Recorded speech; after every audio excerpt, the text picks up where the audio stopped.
Most of us assume houseplants just grow at a glacial pace. We buy a pothos or a monstera, set it on a shelf, and wait months to see a single new leaf, writing it off as just how nature works.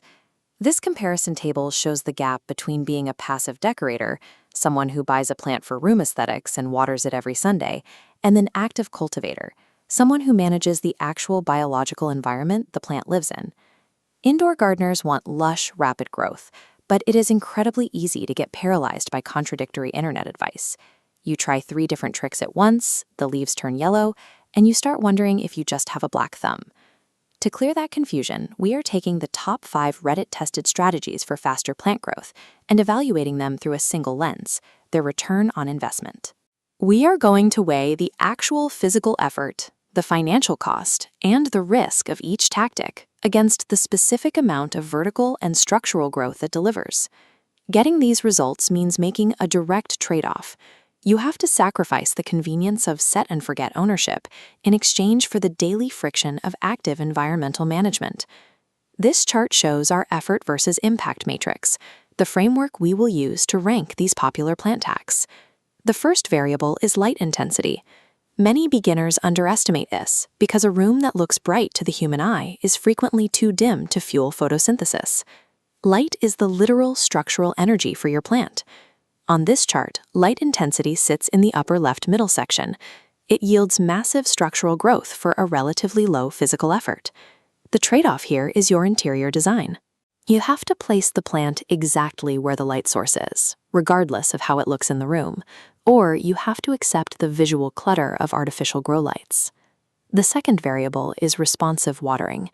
This is the direct countermeasure to the most common beginner mistake, watering on a rigid schedule. Keeping the soil constantly wet suffocates the root system. Roots need oxygen exactly as much as they need water to drive canopy growth above the surface. This puts responsive watering in the extreme top left corner of our matrix.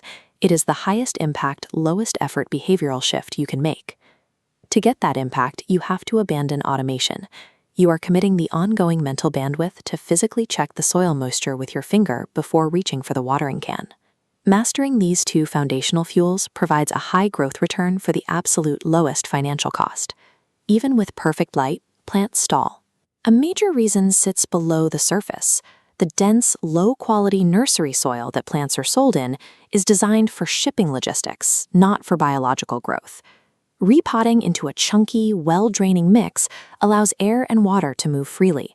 That empty space gives roots the oxygen they need to actively expand. This node for soil upgrades lands in the extreme top right of the chart. It is highly effective, but easily the most labor-intensive tip on our list. The trade-off is significant. It requires messy physical labor, the financial cost of sourcing custom soil components, and you run the risk of putting the plant into temporary transplant shock. Next is targeted fertilization. This provides the essential chemical building blocks, nitrogen, phosphorus, and potassium, exactly when the plant is biologically primed to use them during the spring and summer. On our chart, the node for targeted fertilization drops into the middle left quadrant. It provides moderate impact and is relatively easy to execute. The risk here is user error. Applying even a little too much fertilizer can chemically burn the root system and instantly destroy months of progress. The final and most counterintuitive tip is managing airflow to mimic the natural mechanical stress of outdoor wind. This final node for airflow management sits in the bottom left quadrant. It requires low effort and yields a lower impact, primarily thickening stems rather than speeding up new foliage production. The trade-off for thicker stems is the environment of your living space. You are introducing mechanical noise, the potential for cold drafts, and the requirement of running an extra electronic fan. While a soil upgrade enables raw vertical growth, carefully layering in fertilizer and airflow pushes a plant from merely surviving to structurally thriving. When approaching this with a hacker mindset, attempting to implement all 5 of these optimizations on the exact same day without watching the plant's signals is dangerous. Over-tinkering frequently leads to fatal errors. You might end up heavily fertilizing a struggling plant when all it really needed was a better window. This 3-tier action matrix shows a roadmap to help you execute the right changes based on your current level of experience. If you are a time-poor beginner, stick strictly to the baseline row. Stop buying gear and exclusively execute the high-impact, low-effort strategies. Move your plants closer to the light and permanently ditch your watering schedule. If you are an intermediate caretaker and your light and water are already dialed in, move to the optimizer tier. Accept the messy trade-off of a weekend soil upgrade to free up those roots. This illustration shows why alignment is necessary. None of these variables work in a vacuum.